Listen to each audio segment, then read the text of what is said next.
31 डिसेंबर आणि नवीन वर्षाच्या पार्टीसाठी अजून तुम्ही काही प्लॅन केला नसेल ना, तर ही रेसिपी तुमच्यासाठी. तर आज आपण बनवतोय मस्त असा उलटा वडापाव. तर त्यासाठी इथे मी 3 मध्यम आकाराचे उकडलेले बटाटे घेतलेले आहे.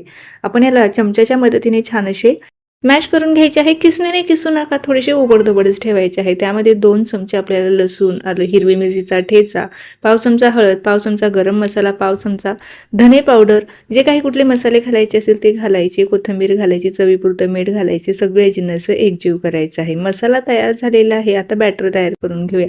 2 कप इथे मी चाळून घेतलेलं बेसन पीठ, चवीपुरतं मीठ आणि अगदी चिमूटभर आपल्याला यामध्ये खाण्याचा सोडा घालायचा आहे. पाणी टाकून असं आपल्याला मिश्रण तयार करायचं आहे.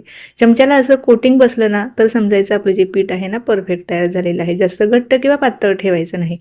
त्यानंतर इथे मी 10 पाव घेतलेले आहे. जे बटाट्यांचं मिश्रण आपलं तयार झालेलं आहे ना, त्यामध्ये आपले साधारणतः 10 उलटे वडापाव तयार होणार आहे. मधोमध छेद पाडायचं, त्यामध्ये मिश्रण भरायचं आणि जे बॅटर तयार केलेलं होतं त्यामध्ये घोळवून मस्त अशी गोल्डन ब्राऊन रंगावर येईपर्यंत तळायचे आहे.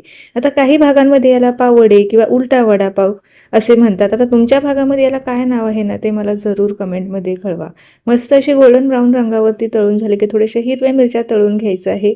मस्त आपले हे पाववडे किंवा उलटा वडापाव इथे तयार झालेला आहे. तर ह्यासोबत ना मस्त एक झटपट काही मिनिटातच तयार होणारी चटणीची रेसिपी सुद्धा मी तुम्हाला दाखवते.